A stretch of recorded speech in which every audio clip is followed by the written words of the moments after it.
Oke, masih dengan Profesor Kardus.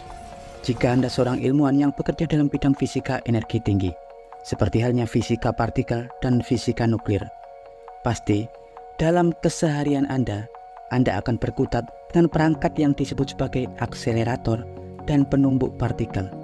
Mulai dari akselerator kecil, seperti halnya siklotron, atau akselerator penumbuk partikel raksasa seperti halnya sinkotron. Di dunia ini ada beberapa kompleks sinkotron besar, umumnya dimiliki oleh negara-negara kaya seperti halnya Uni Eropa, Amerika Serikat, Rusia, dan Cina. Sebut saja yang terbesar seperti halnya Tevatron Fermilab Amerika Serikat dan LHC atau Large Hadron Collider yang dimiliki oleh Uni Eropa. Dalam konten sebelumnya, Profesor Kardus kerap membahas tentang LHC, juga bagaimana mekanisme operasionalnya. Untuk lebih jelasnya, link videonya akan Profesor Kardus sisipkan di deskripsi. Dan dalam video kali ini, Profesor Kardus akan mengulas tentang mekanisme cara kerja dan struktur instrumen utama dalam penumbuk partikel raksasa, yakni partikel detektor. Utamanya, detektor-detektor partikel raksasa milik CERN atau LHC. Seperti yang sering Profesor Kardus jelaskan, seperti namanya, akselerator partikel. Fungsionalitas utamanya adalah mengakselerasikan atau mempercepat pergerakan partikel atau beam, bahkan hingga mencapai 99,98% dari kecepatan cahaya, atau setara dengan energi 7 hingga 16 triliun elektron volt, di mana nantinya dua berkas partikel yang dipercepat tersebut akan ditumbuhkan atau dihantamkan satu sama lain hingga hancur berkeping-keping. Pada tempat tumbukan dua partikel bertemu inilah umumnya detektor akan diletakkan. Fungsinya adalah untuk mendeteksi hasil tumbukan partikel yang hancur, baik muatan, energi, bentuk lintasan, juga momentum dan sebagainya, yang nantinya data-data tersebut akan dianalisis dalam infrastruktur superkomputer yang super akurat. Diketahui dalam setiap detektor di LHC mampu mencatat hingga 10.000 terabyte data tumbukan setiap tahun. Pada LHC ada 4 detektor utama atau detektor raksasa seperti halnya Atlas, CMS, LHCb, dan ALICE, dan kemudian 5 detektor kecil. Detektor terbesar LHC adalah Atlas yang memiliki bobot atau massa hingga 7.000 ton dengan dimensi panjang 46 meter dan diameter 25 meter. Terletak 100 meter di bawah tanah pegunungan Jura, Swiss. Setiap detektor dibangun dengan instrumen canggih, mahal, karena sifatnya sangat super sensitif. Bahkan diketahui detektor super canggih yang saat ini digunakan oleh LHC memerlukan waktu pengembangan hingga 20 tahun lamanya, yang dikerjakan oleh lebih dari 8.000 ilmuwan dari seluruh dunia. Untuk detektor partikel bisa kita ibaratkan sebagai kamera digital 3 dimensi yang dapat menghasilkan gambar 3 dimensi, karena dapat menghasilkan hingga 40 juta foto per detik menggunakan puluhan juta sensor di dalamnya. Detektor partikel dibangun berlapis-lapis, di mana setiap konstruksi lapisan memiliki fungsionalitas berbeda-beda. Contoh, pada detektor partikel terbesar LHC, seperti halnya Atlas. Detektor Atlas juga berkontribusi dalam penemuan Higgs boson pada tahun 2012. Detektor Atlas memiliki 4 bagian sistem utama, yakni yang pertama adalah detektor dalam, kemudian yang kedua adalah kalorimeter, bagian yang ketiga adalah spektrometer muon, dan bagian yang keempat adalah sistem magnet.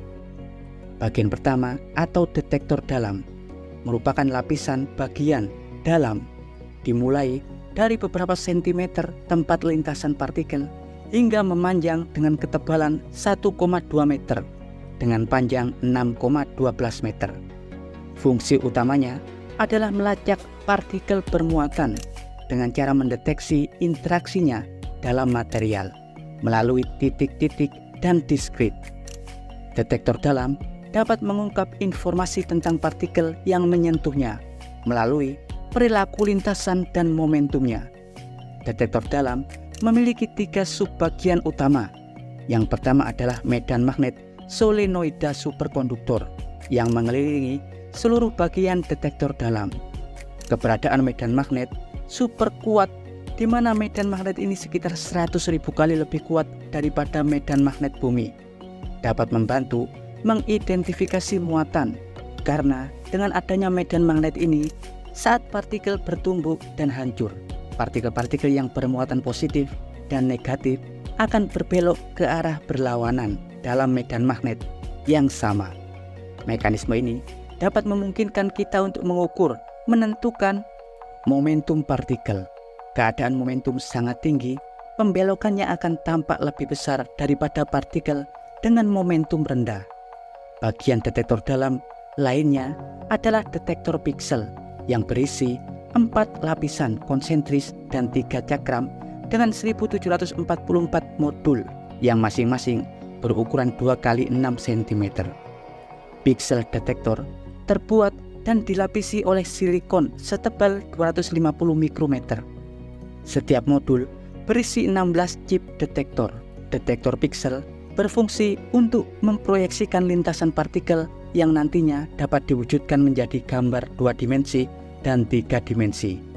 Kemudian subbagian ketiga adalah pelacak semikonduktor yang berfungsi untuk melacak setiap sudut lintasan berkas.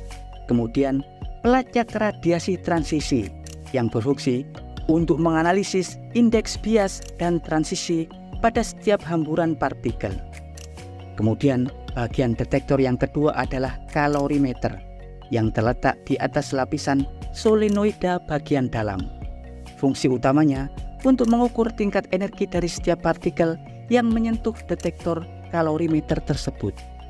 Detektor kalorimeter terdiri dari 2 subbagian, yakni yang pertama adalah kalorimeter elektromagnetik yang bertugas menyerap energi setiap partikel yang berinteraksi melalui gaya elektromagnetik, seperti halnya foton, elektron, dan lain-lain. Strukturnya tersusun dari berbagai elektroda yang terbuat dari timah, baja tahan karat, argon cair, dan kriostat helium. Kemudian subbagian yang kedua adalah kalorimeter hadronik yang berfungsi mengidentifikasi energi partikel yang berinteraksi dengan gaya kuat, seperti halnya gluon atau kuark. Kemudian bagian yang ketiga adalah spektrometer muon.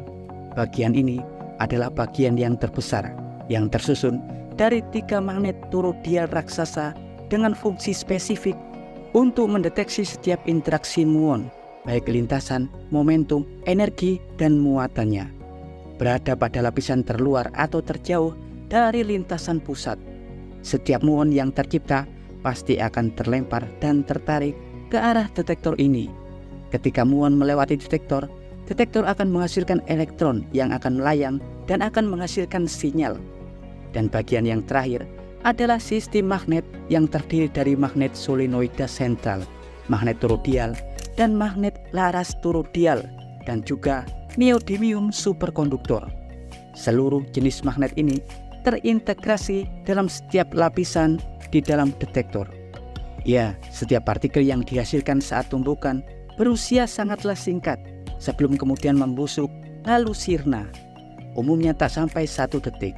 Setiap bagian atau lapisan detektor memiliki spesialisasi untuk menganalisis jenis partikel tertentu, seperti kalorimeter elektromagnetik yang akan menganalisis partikel seperti foton, elektron, atau tauon yang berinteraksi melalui gaya elektromagnetik. Kemudian kalorimeter hadronik yang dapat menganalisis setiap partikel yang berinteraksi menggunakan gaya nuklir kuat, seperti halnya gluon atau kuark. Kemudian detektor muon dapat menganalisis keadaan partikel muon dengan sangat akurat. Tapi untuk partikel-partikel jenis baru seperti halnya Higgs boson, umumnya para ilmuwan akan mengukur setiap jenis muatan, momentum, lintasannya, dan juga energinya dengan cara menganalisis setiap interaksi pada masing-masing bagian detektor. Karena diketahui setiap partikel di alam semesta ini memiliki perilaku dan sifat yang berbeda-beda. Dengan cara menganalisis muatan, lintasan, momentum, juga bentuk energinya, kita dapat mengetahui jenis apa sebenarnya partikel tersebut, termasuk partikel-partikel yang belum dikenali. Ya, di setiap bagian detektor berisi jutaan chips yang terhubung dengan ribuan sistem kabel, di mana begitu impuls terekam, setiap chips akan mengirim informasi pada sistem infrastruktur komputasi, yakni Worldwide LHC Computing Grid, sebuah kompleks superkomputer yang mampu mencatat data hingga 100.000 terabyte per tahun. WLCG menggabungkan sekitar 1,4 juta inti komputer dan 1,5 exabyte sistem penyimpanan yang terhubung ke 170 lokasi di 42 negara di seluruh dunia. Diketahui tiap hari, WLCG diakses oleh lebih dari 12.000 fisikawan untuk mendapatkan informasi dan pembelajaran terbaru tentang hasil eksperimen harian. Diketahui setiap hari, superkomputer ini dapat menyelesaikan lebih dari 2 juta tugas analisis yang sangat akurat dan tentunya super sangat cepat.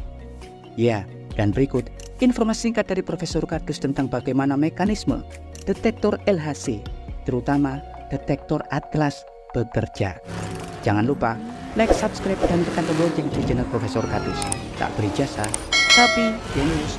Profesor Kardus dari Atlas Eksperimen mengabarkan